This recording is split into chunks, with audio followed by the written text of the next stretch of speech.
Welcome to an Auto Express track battle between the new Lexus RCF and the BMW M4, where we will be finding out which of these super coupes is fastest around our test track. High performance models from Lexus are few and far between, so the arrival of the RCF is big news. Featuring a 5-litre V8 that pumps out a heady 471 bhp, uprated suspension and rear-wheel drive, it certainly has all the raw ingredients to succeed.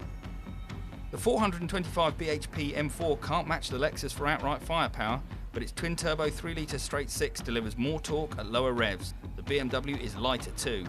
Will that be enough to give it an advantage around a lap of our Brighton Park circuit? Right, so first up, it's the Lexus. It's got more power than the BMW, fractionally less torque, but that's negated by its extra weight. At nearly 1,800 kilos, it's around 200 kilos heavier than the BMW, which is a lot in this type of car. But Lexus has a clever box of tricks up its sleeve to try and make the car feel more agile. In this case, an optional extra on this car, which is the torque vectoring differential, which shuffles the torque between the rear wheels to try and enhance turning, make the car feel sharper.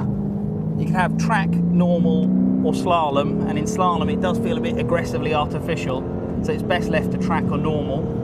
But in that mode, turn-in is, well, it's quite good. There's plenty of front-end grip, you get traction on exit, but if you provoke the car, it will slide a bit. But overall, traction is very good on the exit of turns.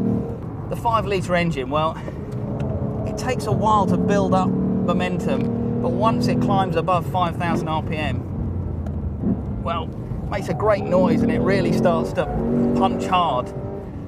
Anyway, I think we've got some heat in the tyres, so now time to go for a fast lap. Let's see what the Lexus can do. Oh, that engine really does sound quite good. Right, hard on the brakes, and already you're starting to feel the Lexus's weight. And through the change of direction, same thing, there's just quite a lot of body movement. There's no adaptive dampers on this car, so you get a firm ride on the road, but on the track it just doesn't seem to control body movement very well. So braking hard for the chicane. Again, the brakes starting to give up. Traction, oh, she's getting away from me a bit there, but just feel that engine. Oh, down to third. Hard on the power. Traction again, really good on the exit there.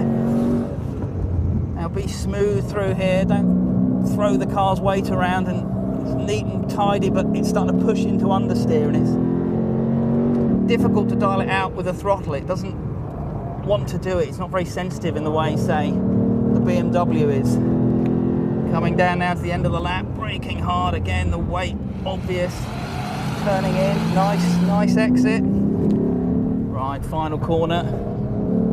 Oh, lighten up the rears, but I don't think we lost too much time, and over the line.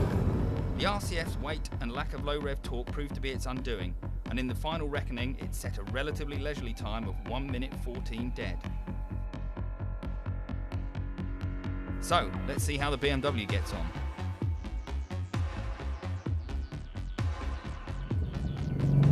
Right, so now it's the turn of the BMW. It's fair to say this new M4 has been a bit of a controversial car for BMW. With its twin-turbo straight-six, it represents a radical departure from the old naturally aspirated car. But like it or loathe it, there's no doubting it's effective. It just pulls from nothing and keeps going and going. And while the sound is a little bit synthesized, well, it's loud and it's, well, proud really. There's no doubting it for anything other than an M car. Now, unlike the Lexus, which was fairly simple in terms of driver modes, in the BMW you've got 3 damper settings, 3 engine settings, 3 steering settings, and 3 gearbox settings to choose from. You could take all week choosing your best, but thankfully once you have done, there's an M button on the steering wheel that you can program in the best one. Oh, you fighter. So once you've got your favourite settings programmed in, well, the BMW comes alive really.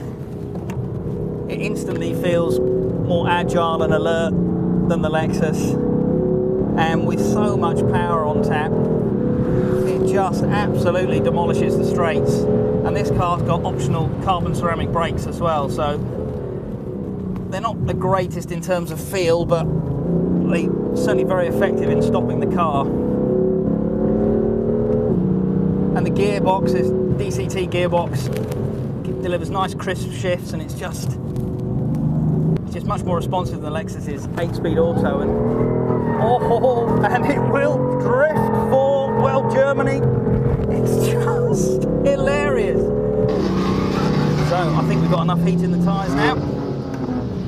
Let's go for a fast lap. I think the BMW should be confident. Here we go, right first corner. Instantly the brakes just scrub off the speed. Turning is so much sharper. The amount of grip you got through the front axle is amazing. Just this fast corner though, you've got to watch the rear, all that torque going through just those two wheels, and the car just wants to step out of line. Braking for the chicane, stopping power is just really good. And again, that engine, as I say, you soon get used to the sound. It just pulls and pulls. Oh, steady again. Just got to be so careful on the exit. Getting a good lap time is all about patience. Oh, we're already starting to lose a bit there. Shouldn't have lost too much, hopefully. Fast change of direction. The car just feels planted where the Lexus feels a bit wobbly. Into the last two corners. Oh, careful, careful, steady, patience, James. Here we go. And she's across the line now. And that felt like a really quick lap. The BMW was edgy and required commitment, but the result was a quick time of 1 minute 10.7. So it's an emphatic win for the BMW then. It's sharper, faster, more engaging to drive. And while the turbocharged engine will define opinion for fans, there's no doubting its effectiveness. It really is a powerhouse. But what about the Lexus then? Well, it's not to be discounted. It's got approachable handling, and that 5-litre naturally aspirated engine really does sound good, and once it's revving it pulls hard. But ultimately it's softer, less focused, and well, just not as fun as the BMW.